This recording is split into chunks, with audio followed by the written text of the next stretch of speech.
everybody, and welcome to the PT on Ice Daily Show. My name is Christina Previtt. I am one of two lead faculty in the modern management of the older adult geriatric division. In our geriatrics curriculum, we have three main course offerings. When if you take, you are eligible for CERT MMOA. That is our 8-week online Essential Foundations course, which our next course does not start until the beginning of January. We have, once you've taken Essential Foundations, we have our 8-week online Advanced Concepts. We only run that 2 to 3 times per year, and we sold out almost a month in advance for the fall offering of Advanced Concepts. So if you're interested, our next cohort starts in May. And then we have our live course, and I am getting back on the road beginning of November after baby, which is super exciting. I am in Massillon, Ohio with Jefferson Musgrave and Alex Germano. I'm super excited to be getting on the road teaching MMOA live again. We only have a couple more courses left in 2021. And in 2022, we are hitting the ground running, and we have so many course offerings all over the country. So take a look at ptonice.com/our courses. And yeah, Jeff, I'm so excited. We are going to be everywhere. So we're going to be blasting this message far and wide. The last couple of times we've been on in the live course, or some of our feedback we've been getting from our Essential Foundations course has been to talk a little bit about COVID-19. If you are interested in learning about long COVID, the first thing that I would say is that I am not the expert in it. Morgan Denny is the expert on it, and we have a self-paced course that is all about rehabilitation for COVID-19. So if you are interested, or you are seeing a lot of individuals with long COVID or recovering from COVID on your caseload, I would encourage you to jump into her self-paced course, because she has interviews, she has a whole bunch of lecture modules, she is updating it all the time, she is staying very on top of the literature, and she is an amazing human. So first off, if you are looking to get a lot more information around COVID, that would be where I would direct you to. Secondly, what we're starting to see when it comes to COVID-19 in older adults is how 1 rep max living makes our older adults vulnerable. If you have heard the geriatric crew talking, our MMOA crew talking about 1 rep max living, that is when the demands of your life, your activities of daily living are at or are exceeding your current 1 repetition maximum strength. So for an example, it would be if you were trying to get up from a chair, your squat, your weakness or your level of strength is below body weight, then you are 1 rep max living, because now you're in a very vulnerable position where the demands of your day, your strength does not match those demands, or they're very close to meeting those demands. And if you have ever done a 1 rep max squat, you know that 1, it's not repeatable, 2, it's extremely fatiguing, and 3, it's going to be a while before you can recover from that in order to do it again.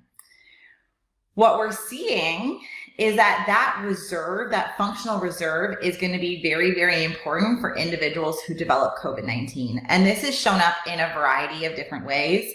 Number one is that long-term care homes or areas of increased institutionalization have been are at a much higher rate with a much worse mortality rate than older adults living in the community. And that makes sense, right? Because the more amount of care that you need, the less independence you likely have, the more comorbidities, the more accumulation of frailty that may be developing across your lifespan, and that may mean that you are much closer to 1 rep max living. And now that we have so much data on COVID-19, we're starting to see that those risk factors are true. So being in long-term care, older age, and things like different chronic conditions have been shown to be known risk factors for more severe COVID-19 infection, need for a respirator, as well as mortality from COVID-19. However, what we are also starting to see is that some of these lifestyle factors, these strength and fitness parameters, are also showing up as independent risk factors for more severe infection from COVID-19. So there was a recent study that was published looking at muscular strength. And of course, that is my bias. That's the area of my PhD studies, is looking at resistance training. And what it showed was even controlling for all those known risk factors, so chronic disease burden, age, etc., lower muscular strength was shown to be an independent risk factor for more severe COVID-19 infection. What that means is individuals who don't have a lot of reserve on board when they get hit with COVID-19 have a much harder time. And that makes sense, right? When we have a person who gets sick, we are going to be in a lower level of function while we're recovering. Think when you get a flu, let's not even talk, like sometimes we're like, oh, I just don't want to talk about COVID-19. Let's talk about the flu. If you get the flu, and you have a good amount of strength, your day-to-day tasks are not necessarily challenging for you, but you go to the gym pretty regularly. When you take that week off, you're not feeling very well, you're probably mostly bedbound, you're not doing a ton of activity. Your first workout back in the gym, that weight that you were repping no problem, now all of a sudden feels much heavier. And that's because we know that with different, one, illness, but two, like things like ICU acquired weakness or the bed mobility in terms of being bedbound and how that directly impacts muscular strength. We know that we lose a significant amount of muscular mass and muscular strength the longer we are bedbound. So if we don't have a lot of reserve to begin with and we get hit with more severe infection, then we have a longer period of time that we need to recover from COVID-19 that's going to accelerate that loss, right? That physical inactivity compounded by sedentary behavior is going to drive an increase in that physiological loss of muscular mass and strength. And then we're trying to get that back after COVID-19 infection. We can be in a pretty intense spot where our older adults, the amount of fatigue that they're feeling with even just a tiny dose of rehab can be more severe. And talking to clinicians who are working in home health, who are seeing individuals post-COVID-19 infection, this is absolutely becoming the case where they come in and they think they're going to be doing a 30 or 45 minute session, but their exercise tolerance is more like 4 or 5 minutes. And so what does that mean for us as clinicians? Number one is COVID-19 isn't going away. We're going to need to know how we're going to live with COVID-19. We're getting more information, more randomized control trials, more studies are being done on rehabilitation post-COVID-19 or individuals with long COVID syndromes. That's number one. We're going to have to learn more because this isn't going away. Number two, and all the ICE faculty are screaming this loud and proud, is that we really need to be focusing in that health promotion prevention space. I've been talking about this over the last several PT on ICE Jerry content that I've been doing because I just think it's so important, and we have to figure out how we can do this well. Where one, just like my last episode, healthy aging starts now, and trying to adhere to as many healthy lifestyle factors now is going to help if you were to have COVID-19 in the future.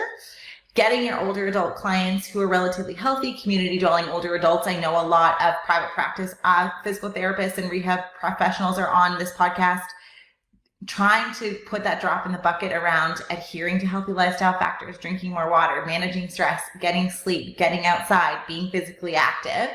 All those things are going to help create and buffer this reserve. And then trying to figure out, once we're seeing individuals post-COVID-19 infection, what can we do to help increase that resiliency and increase that reserve, get that reserve back? Because we're seeing that individuals with low muscular strength, low max exercise capacity, low functional capacity, those are the ones who not only are going to have a harder time getting back post-COVID-19 infection, they're more likely to die from COVID-19 infection, they're more likely to be in hospital, and they're going to be the most challenging people that we see on our caseload after they're discharged from hospital.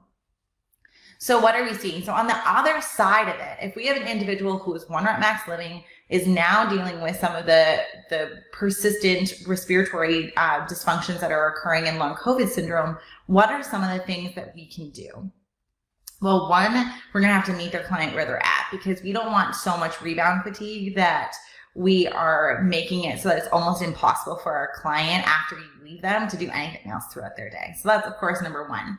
And that's, that's this really tough balance to try and strike, because you want to push them And we know that high intensity interval training is good. We know that resistance training is a way for us to increase reserve and resiliency. We don't want to underdose our exercise programs, but we have to balance that with how long it takes for our clients to recover from that exercise bout so that we're dosing them appropriately. So that's number one.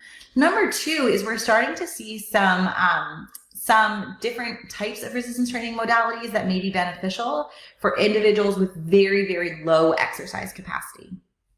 An amazing example was a trial that was done in 2021. I'll have to pull up the citation for you, that used inspiratory muscle training. If you've worked in cardiac or cardiopulmonary rehabilitation, you know that inspiratory muscle training can be really effective for individuals with pulmonary compromise. Oftentimes, inspiratory muscle training has been used for individuals with emphysema or COPD. But this type of modality has been beginning to be piloted for use for individuals who are recovering from COVID-19. So if you have individuals who can't really do a lot of physical activity, but you want them to still be working towards increasing their exercise capacity and getting back to a lot of their daily tasks so that maybe they won't be so homebound post-COVID-19 infection, there was a randomized control trial that looked at using the inspiratory muscle trainer. It's a resisted, basically breathing apparatus, 2 times 30 minutes per day. So you can do it in sitting, which is beneficial for individuals with low muscular or low exercise capacity. And after 2 weeks, they looked at a bunch of physiological and physical outcome measures. What they showed was the individuals who were doing 2 bouts of 30 minutes of the inspiratory muscle training had improved forced expiratory volume, had improved physiological pulmonary indicators, but they also had improvements in their 6-minute walk test and some of their other physical outcome measures. Their 5 times sit to stand, I believe, was another one. And so what this is showing is that, this is an and not or. Ideally, we're going to get individuals post-COVID-19 doing some muscular strengthening work. We want them to not be in that 1 rep max living anymore. We want to optimize that reserve. If they were already in 1 rep max living, they may already be past that right now, which is why you're seeing them in home health, or you're worried that they're going to be transitioning into a SNF setting or any long-term care setting. But also we can do some things in sitting to try and improve their pulmonary capacity so that they can get back to these things a lot faster. So doing things like, obviously our first priority, getting them mobility, getting them up and standing, doing strengthening within their limits. But if that isn't possible, or that's only possible for 5 minutes out of your 30 or 40-minute session, these inspiratory muscle training protocols can be potentially helpful as a way to boost up that volume a little bit more and allow them to be able to increase their capacity in a sitting modality that allows them to not have that same amount of rebound fatigue. All right, so I hope you all found that helpful, right? Like when we're thinking about COVID-19, we're thinking about rehabilitation from an umbrella perspective. We want to focus on the prevention side of things, where we're looking at vaccination campaigns, we're looking at, public health measures, we're looking at optimizing physical fitness. These are and not or types of things. We want to try and put as many things in the prevention space as we can. Once someone has had COVID-19, now we're looking at how can we get them back to their physical function as much as possible? And we know that older adults are hit particularly hard with COVID-19, just like they are with the flu. And that might bring a big deceleration down in terms of the available reserve that they have. And they may be closer to that 1 rep max living space or below it. And we need to try and work as diligently as possible to create the appropriate volume so that we're getting their muscles stronger, but we're not getting so much rebound fatigue. And things like inspiratory muscle training may help to be kind of an adjunct intervention that you can do if exercise capacity is very low. All right. I hope you found that helpful. Again, I am not the COVID-19 expert. If you want to learn more about COVID-19 and how to treat individuals with long COVID syndrome, I 100% recommend that you get onto Morgan Denny's self-paced course. It is wonderful. If you have any questions about 1 rep max living or getting on to any of our course offerings through the MMOA division, I highly encourage you to reach out. Our next Essential Foundations and Advanced Concepts online course is until 2022, but we still have a couple of live courses coming up in Ohio, Indiana, and California.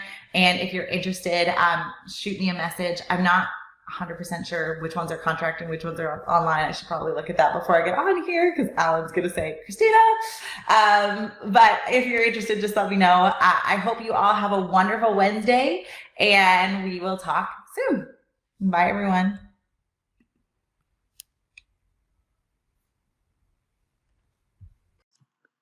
Hey, thanks for tuning in to the PT on Ice Daily Show. If you enjoyed this content, head on over to iTunes and leave us a review. And be sure to check us out on Facebook and Instagram at the Institute of Clinical Excellence. If you're interested in getting plugged into more ICE content on a weekly basis while earning CEUs from home, check out our virtual ICE online mentorship program at ptonice.com.